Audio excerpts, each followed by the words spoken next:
It's funny, isn't it? How some moments just stick, burned into your memory, crisp and clear, like they happened yesterday, even when the calendar pages have been flipping for, well, longer than I really want to count. My name's Ava, 32 years old, and if I'm being honest, which I guess is the whole point of this, I messed up. Big time. It all started in the kitchen. Our kitchen. Bright sunlight streaming in through the window, dust motes dancing in the rays. Morning light. Everything felt ordinary, normal. Chloe was over, my sister. She's always been my sounding board, my partner in crime, well, you know how sisters are. We were just chatting, that casual sister chatting that can get you into trouble if you're not careful. And I wasn't careful, not even a little bit. We were probably talking about something completely unimportant, some silly drama at work, or maybe what crazy thing her kids had done that week. I can't even properly remember now, which is probably part of the problem. It was just a background noise to what I was about to drop, because then, out of nowhere, it just came out. I said it so casually, like I was talking about the weather, or what to have for dinner. I turned to Chloe, probably while pouring her another coffee or something equally mundane, and I said, honestly, if I had to do it all over again, Liam, no way would I date him now. Just like that. Flipped it out there, like it was nothing, like it was some throwaway comment about a bad movie. Not the man I married. And that little sentence, that's where everything started to unravel. That's the moment, the kitchen confession. And trust me, the silence that followed, that was anything but ordinary, just for a quick second. Before I really get into the mess this comment caused, if you're finding this story even a little bit relatable, or you're just curious to see how badly I messed things up, well, hitting that like button and subscribing, it actually makes a real difference for channels like this. Helps get stories like mine out there. And honestly, knowing someone's listening, that helps too. So if you're in, I'm going to keep telling you what happened next. And believe me, it gets complicated. Okay, back to the kitchen. Chloe's eyes went wide, like cartoonishly wide. She stopped mid-sentence, whatever she was saying just hanging there, unfinished in the air between us. That's when I knew. Not just that I'd said something stupid, I knew that the second the words left my mouth, but that something else was happening. Something bigger. It wasn't her silence that got to me. Not at first. Chloe's used to my dramatic pronouncements, my over-the-top venting. She usually just rolls her eyes and waits for me to finish. But this was different. This silence, it was thick, like the air in the kitchen had suddenly turned to treacle, heavy and slow. I could feel it prickling at the back of my neck, that feeling you get when you know you're being watched. Slowly, carefully, like moving in slow motion, I turned my head, just a little, just enough to see, and there he was, Liam, standing in the doorway to the kitchen. He hadn't made a sound coming in. He was just there, watching me. I don't know how long he'd been standing there, how much he'd heard, but it was enough. It was definitely enough. His face, it was blank, completely blank. No anger, no shouting, no anything. Just nothing, like a mask. And that was somehow worse than if he'd been yelling. If he'd been red-faced and furious, I'd know what to do. I'd argue back, get defensive, we'd fight, and then it would be over. But this blankness, it was terrifying. He didn't say a word, didn't ask me to explain, didn't demand an apology, didn't even raise an eyebrow. He just looked at me, for what felt like a lifetime, but was probably only a few seconds. That blank stare, and then he just turned and walked out of the room. I watched him go, my heart starting to hammer against my ribs. I heard his footsteps, just soft sounds on the wooden floor of the hallway. And then, the front door, the click of the handle, the soft whoosh as it opened, and then the deeper, more solid sound as it closed. Clunk. Final. The kitchen was silent again, but it wasn't the same silence as before. This was a different kind of silence, a heavy silence, a silence that pressed down on me, made it hard to breathe. Chloe was still staring at me, still wide-eyed, but I barely even registered her anymore. All I could hear was the echo of that door closing, and all I could feel was this creeping, cold dread starting to spread through me. This wasn't going to be a shouting match. This was something else. Something much, much worse. He's being dramatic, I said, mostly to myself, but I think Chloe heard. I even managed a little laugh, a short, brittle sound that didn't reach my ears, let alone convince anyone else. Seriously, dramatic. Liam, dramatic, please. Chloe just kept looking at me, that same wide-eyed expression still plastered on her face. She wasn't buying it, But I needed to buy it. I needed to believe it, because the alternative was admitting I'd actually screwed up, and I wasn't ready for that, not even close. "He'll be back," I insisted, a little louder this time, trying to inject some conviction into my voice. "He always comes back. He's probably just gone for a drive to cool off. You know Liam." Except, did I? Did I really know Liam? Because Liam didn't leave. Liam stayed and talked things through, even when I was being completely unreasonable. Liam was the calm one, the steady one. Leaving? That wasn't his style. That wasn't him. But I pushed that thought down, shoved it back into the box in my brain labeled "things I don't want to think about right now." Instead, I grabbed my phone. Distraction. That was the key. Scroll through Instagram, check the news, anything to fill the silence. Anything to stop me from actually feeling what was happening. I texted him, just a quick, casual, "You okay?" Sent it off into the digital void, and then nothing. No little bubbles popping up to show he was typing. No reply, just nothing. Fine. If he wanted to pout, let him pout. I wasn't going to chase after him. Not over this. It was just venting. Sisters vent. It's practically our job description. He was being ridiculous. Completely overreacting, making a mountain out of a molehill. I flipped on the TV, channel surfing mindlessly, the noise a meaningless drone in the background. But even with the TV blaring, the silence in the house was louder. The absence of him was louder. I checked my phone again, still nothing. Okay, maybe he was ignoring me on purpose. Fine, two could play at that game. I scrolled through TikTok, laughing at silly videos, trying to force myself to feel something. Anything other than this growing knot of anxiety twisting in my stomach. Hours went by. The sun started to sink lower in the sky, casting long shadows across the kitchen floor. The light in the room changed, grew softer, dimmer, and still. Nothing. No call, no text, no sign of Liam. The clock on the wall seemed to be ticking louder and louder, each second a hammer blow against my increasingly fragile composure. He's just being dramatic, I told myself again. But this time, the words sounded hollow, even to my own ears. And deep down, a tiny, unwelcome voice whispered, "What if he's not? What if this time, this silence, meant something completely different? Something I really didn't want to face?" Waking up was weird. Everything felt slightly off kilter, like the world had shifted while I was sleeping. Then, I turned over, and the sight of his side of the bed hit me.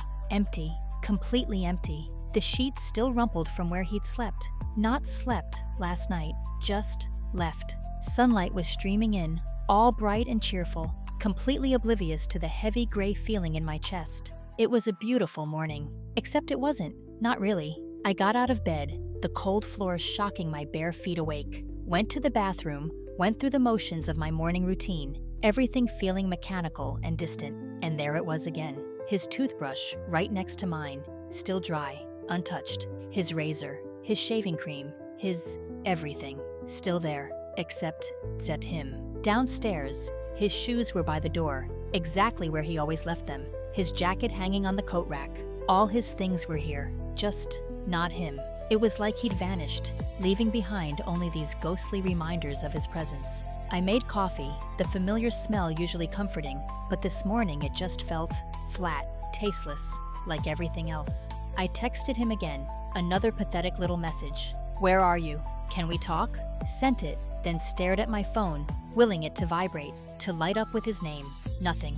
Just that blank, empty screen staring back at me. Chloe called. Of course Chloe called. Sisters, right? Always checking in, always knowing when something's wrong, even when you try to pretend everything's fine. "Hey," she said, her voice soft, too soft, like she was tiptoeing around a bomb, which, I guess, in a way, she was. "Hey," I replied, trying to sound normal, breezy, like everything was perfectly fine. "What's up?" "Just checking in," she said carefully. "Have you heard from Liam?" "Nope," I said, popping the P extra hard, trying to sound nonchalant. "He's just being Liam. Needs his space." "Ava," she started, that hesitant tone that always grated on my nerves. Maybe you should just apologize?" Apologize? Apologize? For what? For speaking my mind to my sister in my own kitchen? For being honest? The word practically choked me. "Apologize for what, Chloe?" I snapped, my voice sharper than I intended. For saying something he wasn't supposed to hear? He shouldn't have been eavesdropping. But Ava, she tried to interject, but I cut her off. No, Chloe, I said, my voice rising. I'm not apologizing. He's the one being ridiculous. He'll get over it. He always does. Okay, Chloe said quickly, backing down. Just checking in. Call me later, okay? Yeah, sure, I mumbled and hung up. Apologize. The thought was absurd. He was the one who walked out. He was the one being childish, giving me the silent treatment. I had nothing to apologize for. Nothing at all. He just needed to calm down, get over himself, and come home. That's all this was. Just space. He just needed space, and everything would go back to normal, right? But even as I told myself that, staring at the empty side of the bed, at his silent toothbrush, a tiny, insistent voice in the back of my head whispered, what if it doesn't? What if this wasn't just about space? What if this time, he wasn't coming back? And I pushed that voice away too, just like I pushed away everything else I didn't want to hear. Because admitting that would mean admitting I might have actually done something really, truly stupid, and I still wasn't ready for that. Not even close. Work was pointless. Emails blurred in front of my eyes, meetings droned on in the background, and my to-do list just seemed to mock me from the corner of my screen. None of it mattered. None of it could penetrate the buzzing, irritated hum that had settled in my head. Silent treatment. Seriously? Who did he think he was? Giving me the silent treatment like some sulking teenager. We were married adults, for God's sake. If he had a problem, he should talk to me, like a grown-up, not run off in a huff and disappear. And the more I thought about it, the angrier I got. It wasn't my fault he was upset. It was his fault for eavesdropping, for sneaking around and listening to a private conversation. What kind of husband does that? Honestly, it was a complete invasion of privacy. He had no right to be upset. I was the one who should be angry. I started pacing around my office, restless energy bubbling up inside me. I went to the window, stared out at the city, the busy streets, the people rushing around, all of them living their lives, oblivious to the ridiculous drama unfolding in mine. It wasn't even a big deal. It was a vent. Everyone vents. Everyone says things they don't entirely mean when they're letting off steam, especially to their sisters. It's practically a sacred sisterly right, and he just happened to overhear one little sentence, taken completely out of context, and now he was acting like it was the end of the world. Ridiculous. Completely and utterly ridiculous. I typed out a furious text message, something sarcastic and cutting, something to really let him know how unreasonable he was being. My fingers flew across the keyboard, fueled by pure, unadulterated irritation. Then I stared at the message, read it through, and deleted it. No, I wasn't going to stoop to his level. I wasn't going to beg for his attention or engage in some childish text war. I was above that. He was the one acting immature. He was the one being unreasonable. And I was just going to ignore it, just like he was ignoring me. But ignoring it was harder than I thought. Every notification on my phone made my heart jump, a tiny spark of hope that maybe, just maybe, it was him. But it never was. Just work emails, app updates, useless notifications that meant absolutely nothing. The day dragged on, each hour feeling longer than the last. The irritation was starting to curdle into something sharper, something more frantic. It wasn't just annoyance anymore. It was a simmering anger, mixed with a growing, unwelcome flicker of panic. How dare he do this to me? How dare he just disappear and leave me hanging, wondering, feeling like I was the one in the wrong, which of course I wasn't. He shouldn't have been eavesdropping. That was the bottom line. And everything that followed? It was all his fault, every single bit of it. The office emptied out around me, people packing up their bags, chattering about their evening plans, completely oblivious to the turmoil churning inside me. I stayed glued to my chair, staring blankly at my computer screen long after everyone else had left. Irritation was still there, simmering under the surface, but it was starting to be edged out by something else, something colder, something like fear. Night started to fall, the sky outside turning that bruised purple-gray color. The office lights hummed overhead, suddenly feeling too bright, too harsh, and the silence in my own apartment I knew would be even louder. Where the hell was he? Seriously, where was he? It wasn't like Liam to just disappear. He wasn't the dramatic type. He was predictable, reliable, sometimes frustratingly so. Running off and ignoring me? That wasn't him. Not really. Unless this time was different. Unless I'd actually pushed him too far. That thought flickered in my mind, unwelcome and sharp, and I tried to bat it away like a fly. No, he was just being stubborn. He'd come back. He always did. But what if he didn't? What if something had happened? My stomach clenched at the thought. Liam wasn't reckless. He wasn't stupid. But still, things happened. Accidents happened. What if he'd been in a car crash? What if he was hurt somewhere? Unable to call? Ridiculous, I told myself.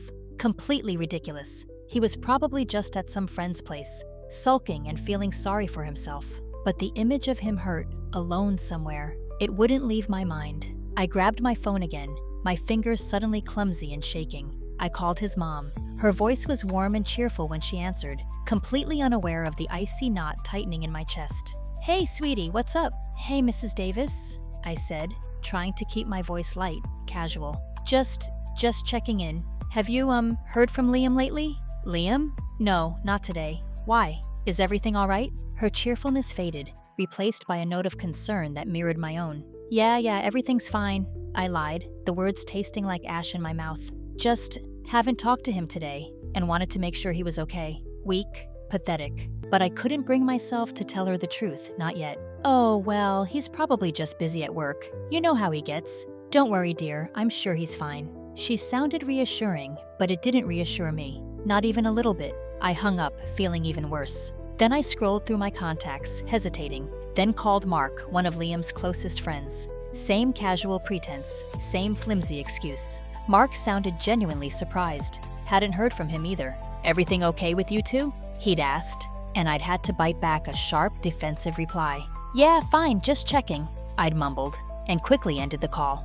Fine. Everyone thought everything was fine, except it wasn't. It was anything but fine. I grabbed my keys, couldn't stand being cooped up in the office any longer. I had to do something. I had to find him. But where? Where would Liam go? He wasn't the bar hopping type. He wasn't the crash on a friend's couch type. He was home. He was always home, unless he wasn't anymore. I drove around, aimlessly at first, then started heading towards places we used to go. Our favorite coffee shop, the park where we'd had our first picnic, the movie theater where we'd seen our first movie together. Each place was empty, just shadows and memories. Each empty place just amplified the growing emptiness inside me. The city lights blurred past the car windows, street lights casting long, distorted shadows. The night was getting darker, colder, and the irritation was gone, completely replaced by a cold, gnawing fear. Where the hell was he? And why? Why was this silence suddenly feeling so much like goodbye?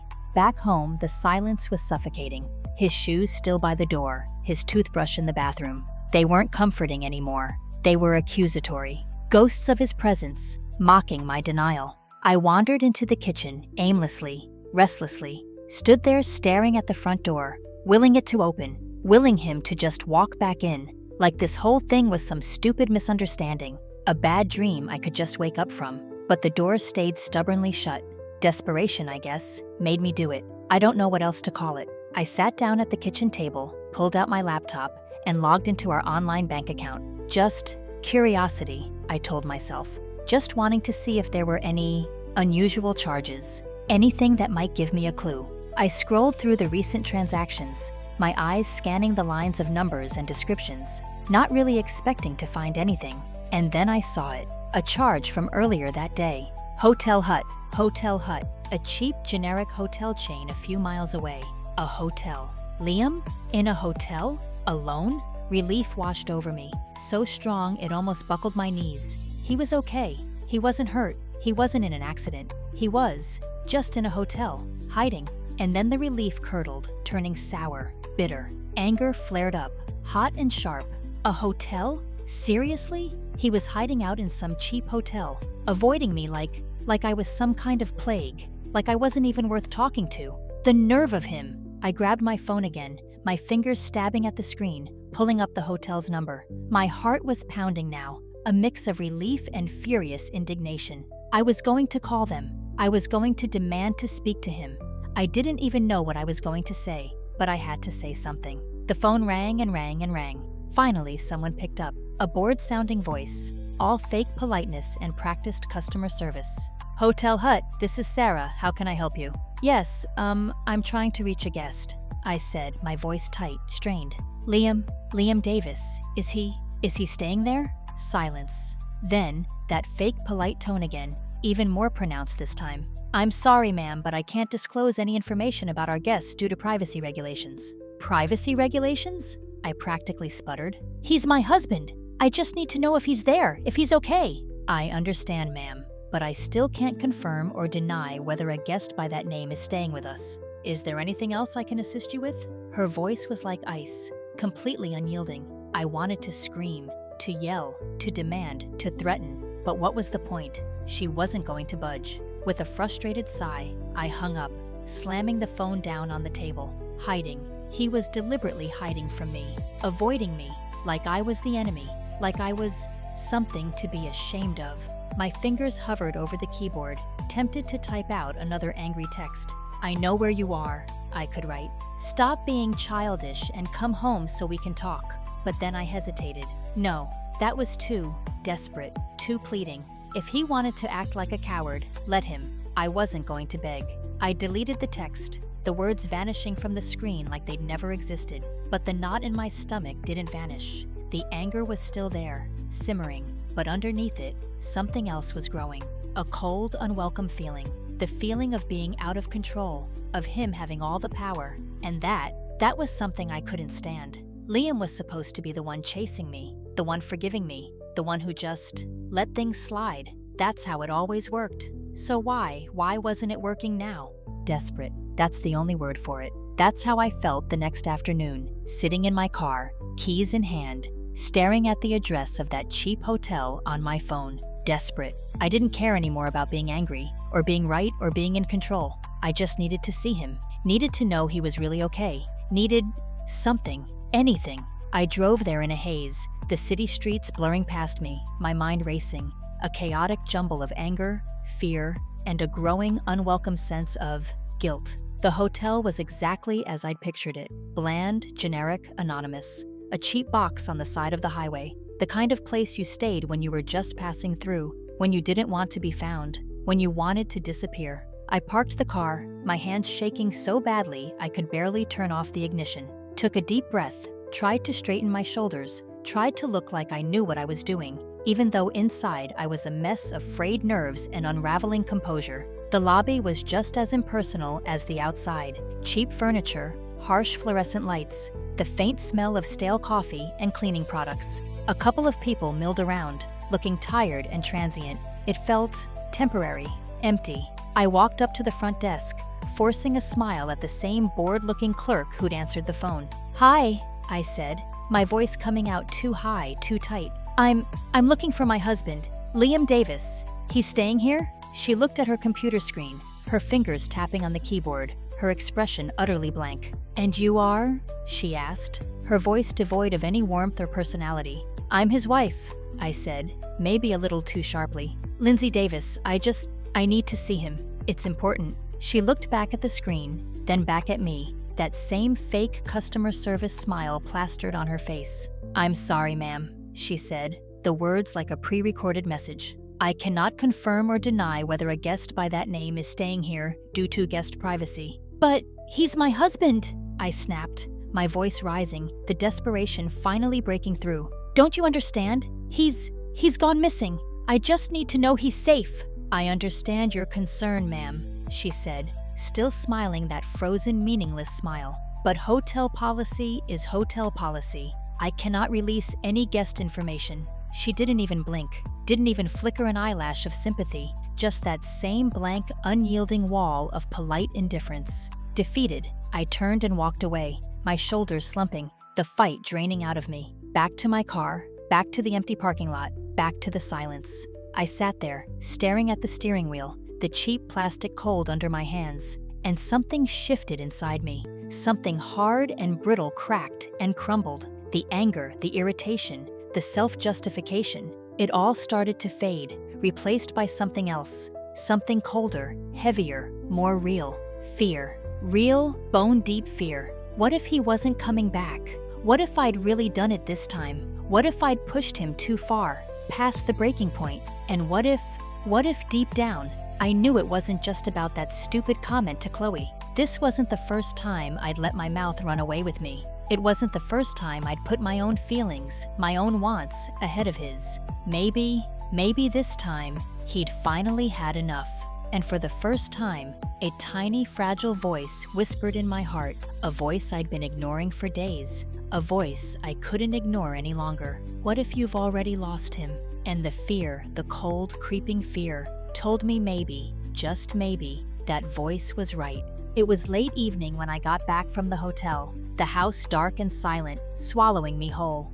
I just stood in the doorway for a minute, the key still clutched in my hand, feeling utterly drained, utterly lost. And then, I heard it, the soft click of the front door lock. My head snapped up, my heart leaping into my throat. He was back. The door swung open, and there he was, Liam, standing in the doorway, silhouetted against the dim porch light. He didn't slam the door, didn't throw his keys down, didn't do any of the dramatic things I probably would have done in his place. He just walked in, calmly, almost too calmly. His face was still unreadable, that same blank expression I'd seen in the kitchen doorway days ago. It unnerved me, that blankness. I'd been expecting anger, shouting, accusations, a fight. I was geared up for a fight. But this calm, quiet Liam, it was worse. It was like facing a stranger. He set his bag down by the couch, the soft thud echoing in the silence of the living room. He stood there for a moment, just looking at me, like he was trying to figure out who I was, or what to say, or maybe even if he should say anything at all. For a split second, I thought he might just turn around and walk upstairs, go to bed, pretend none of this had happened. But then he spoke. His voice was steady, even, almost cold. "We need to talk," he said. And it wasn't a question. It wasn't an invitation. It was a statement, a quiet declaration of war. "Yeah, no kidding," I snapped back, my voice sharper than I intended, my arms folding defensively across my chest. Old habits die hard, I guess. Even when fear was gnawing at my insides, defensiveness was still my default setting. I stayed standing, leaning against the kitchen counter, trying to look casual, like this was no big deal, like I had all the time in the world, even though my heart was hammering against my ribs like a trapped bird. He sat down on the couch, motioning for me to join him. I didn't move. "You going to explain why you ghosted me for 2 days?" I asked, trying to sound sarcastic, trying to regain some control, some semblance of power in this suddenly unbalanced equation. My voice still came out sharper than I wanted, laced with an edge of something that sounded suspiciously like hurt. He sighed, rubbing his hands together like he was cold, even though the house was warm. "I needed space," he said, his voice still even, still calm. "Space to think, to figure out how to even talk to you after what I heard." I rolled my eyes, the old irritation flickering back to life, a welcome distraction from the fear that had been threatening to overwhelm me. "Oh, come on, Liam," I said, pushing off the counter, starting to pace. "Are we really doing this? You overheard one thing that I said in private to my sister, and now you're acting like it's the end of the world." He looked up at me then, his gaze finally meeting mine, and for the first time since he'd walked back in, I saw something other than blankness in his eyes, something heavier, sadder, and that, somehow, was even more unsettling than the blankness. "It wasn't just one thing, Lindsay," he said, his voice rising slightly, just a fraction, before he brought it back down again, under control. "You said you'd never date me now, that if you could go back, you wouldn't choose me." The words hung in the air between us, heavy and cold, and for a moment, just a fleeting moment, I felt a flicker of regret, but it was quickly swallowed up by that familiar, stubborn defensiveness. "Well, maybe I wouldn't," I shot back, before I could stop myself. The words were out, hanging there, undeniable, and the silence that followed, it was thick with unspoken things, and the weight of what I'd just said, again. "You've changed, Liam," I said, the words tumbling out, almost desperate now, trying to shift the focus, to justify my cruelty. "We both know it. You're not the same guy I married." He just looked at me, his expression unchanging, that same heavy sadness in his eyes. It should have made me stop, that look. It should have made me take a breath, reconsider what I was saying, what I was doing, but it didn't. It just fueled the fire, made me push harder, dig deeper. You're lazier now, okay?" I blurted out, the words ugly and raw in the sudden silence. "You've let yourself go. You don't even try anymore. Can you really blame me for feeling like this?" There, I'd said it.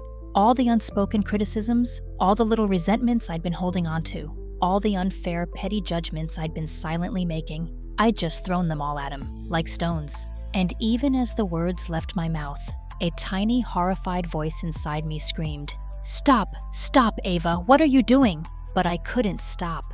I was on a roll now, fueled by some toxic cocktail of defensiveness and self-preservation. He just kept looking at me, that heavy sadness deepening in his eyes. And then, something shifted. The sadness didn't go away, but something else joined it. Something like acceptance. He nodded, slowly, deliberately, like he was absorbing my words, weighing them, and agreeing with them. "So that's it," he said, his voice quiet, almost a whisper. "That's what you think? You think I'm fat and ugly? And that's why you'd rather not be with me?" I rolled my eyes, trying to brush off the weight of what I'd just said, trying to pretend it wasn't as bad as it sounded. "Don't twist my words, Liam," I said, my voice dismissive, even though inside, I was starting to feel a cold dread creeping up my spine. "I didn't say I didn't want to be with you. I said if I could go back, I might have made a different choice. That's not the same thing." "Sure, Lindsay," he replied, his voice steady but firm now, with an undercurrent of something I couldn't quite place. "Sounds like it to me." And then he said something that stopped me cold, something I hadn't expected, something that cut through all my defenses, all my justifications, and hit me right in the gut. "And you know what?" he continued, his voice still quiet, but stronger now, resolute. "Maybe you're right. Maybe I have changed. I've gotten older. I've gained some weight. I've gotten comfortable. But you know what else I've done, Lindsay? I've built a life. With you. I've settled into life.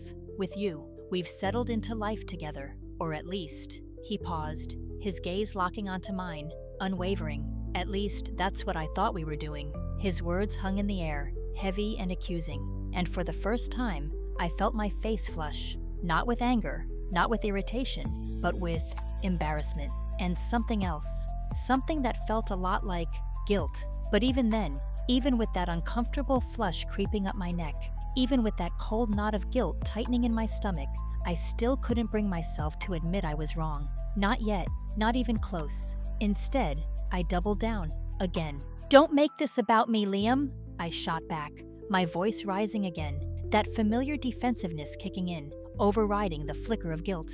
"You think I don't notice how distant you've been? How you barely even talk to me anymore unless it's about work or bills, or what we're having for dinner? You're not exactly giving me a reason to feel excited about this marriage, Derek." I even used his full name, Derek, instead of Liam, a petty little jab, a way to create more distance, more separation. "So, this is my fault now?" he asked, his tone calm, almost dangerously calm, but with an edge of incredulity creeping in. "I'm the reason you're unhappy?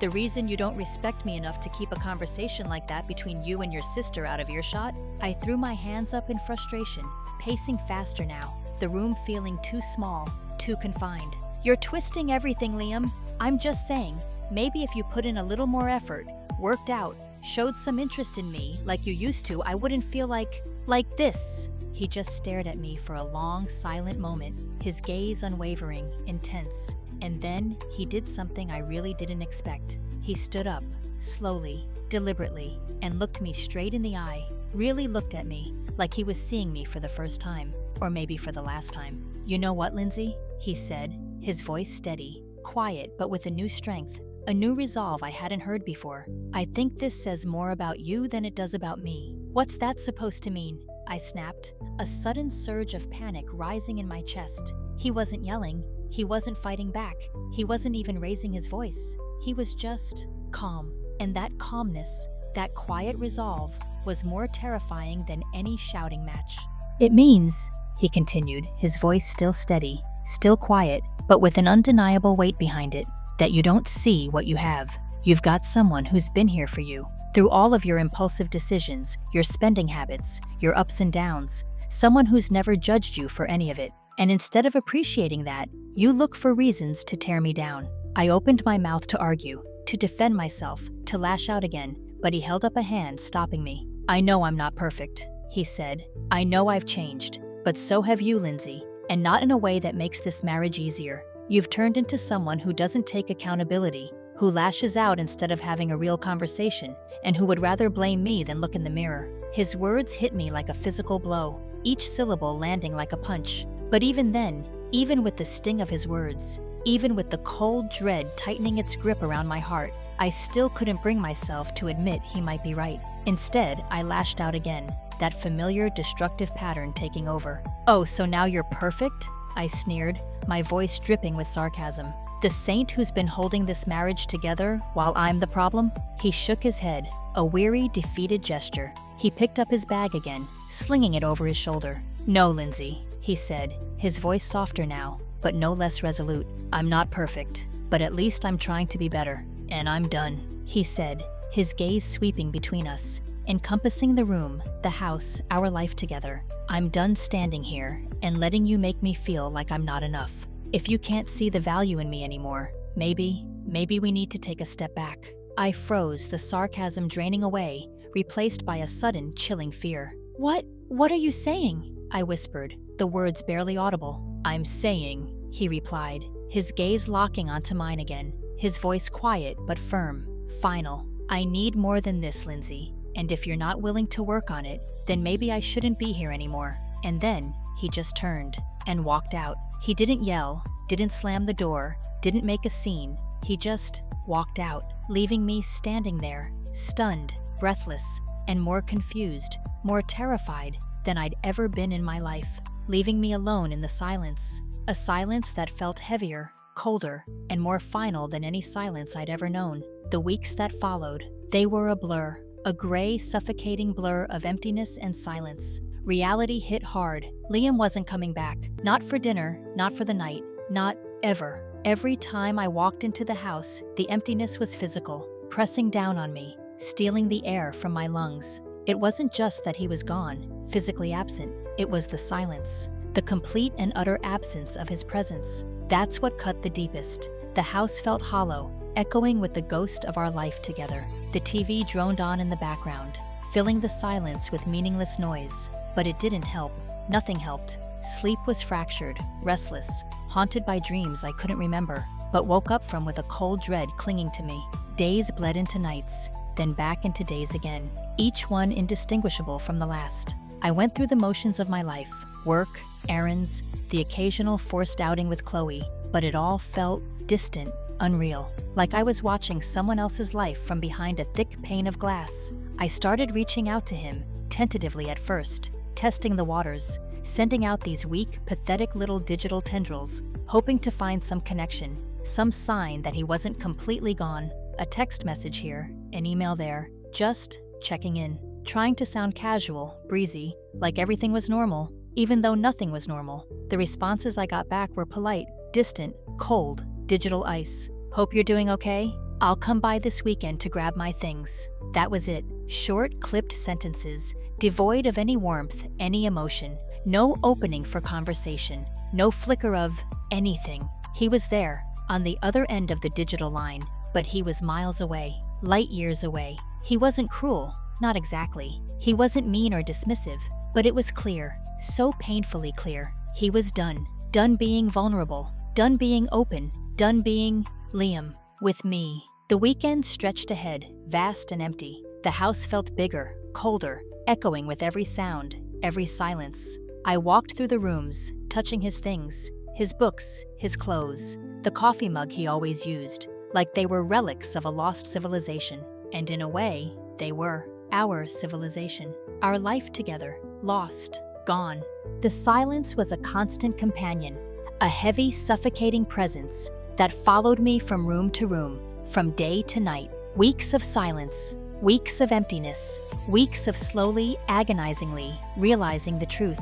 He was gone, and this time, he wasn't coming back. And the silence was screaming it louder and louder every day. A whole month had dragged itself by, each day a lead weight in my chest. And then, I saw him. It was a Saturday, bright and sunny, the kind of day that should have felt hopeful, but just felt mocking. I'd forced myself out of the house, desperate for a change of scenery, for something, anything, to break the suffocating routine of emptiness. I ended up at a coffee shop, a busy, bustling place, filled with the chatter of voices, the clatter of cups, the warm, rich smell of coffee. It should have been comforting, that warmth, that life, but it just felt loud, overwhelming. I ordered a coffee, found a small table tucked away in a corner, and sat down, trying to disappear into the background noise, trying to become invisible. And then I saw him, across the room, by the window, at a small round table bathed in sunlight.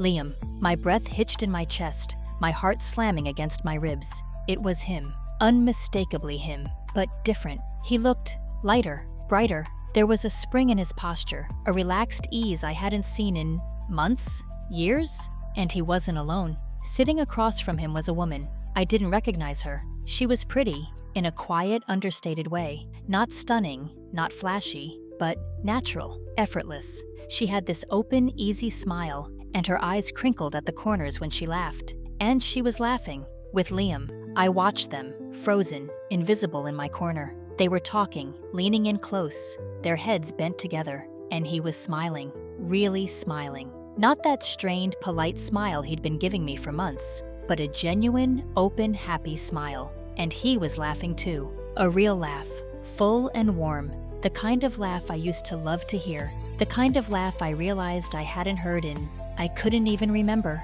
They looked happy, genuinely, effortlessly happy, happier than I'd seen him in years, happier than we'd been, maybe ever. A sharp, cold pang shot through my chest, a physical ache of something, jealousy, regret, loss, all of it maybe. All of it mixed together into one raw, agonizing feeling. I wanted to march over there, to interrupt their little moment, to remind him that I was still his wife, that he was still mine, but I didn't move. I couldn't move. I just sat there, frozen, watching from a distance, feeling like an intruder in my own life, watching someone else live the life that was supposed to be mine. And then he looked up.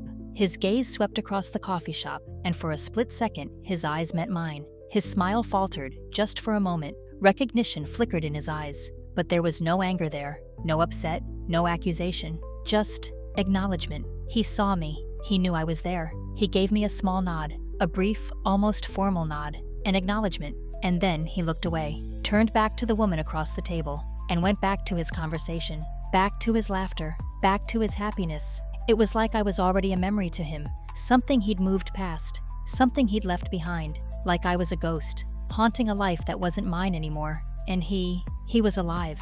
He was moving on. He was gone, really gone. And I was just watching from the shadows, alone. I walked out of the coffee shop, leaving the warmth and the laughter behind, stepping back into the cold, harsh sunlight of the street. But the cold wasn't outside anymore. It was inside me, settled deep in my bones. Each step I took away from that coffee shop felt heavier, each breath shallower. The weight of my choices, the weight of my mistakes, settled over me, crushing me, finally, completely. Memories flickered through my mind, fragmented, disjointed, like broken pieces of glass.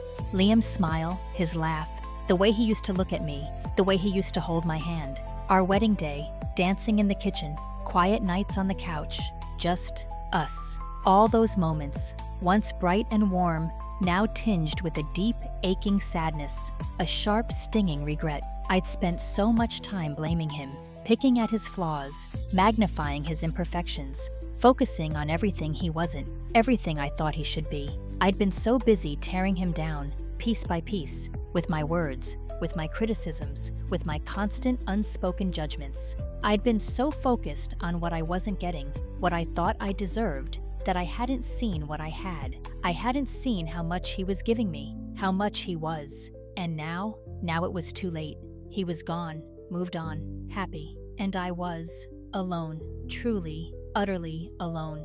I stopped walking, stood on the sidewalk, the city noise swirling around me, but not reaching me, not touching me. And for the first time, really for the first time, I saw it. I understood it. It wasn't Liam who had failed me.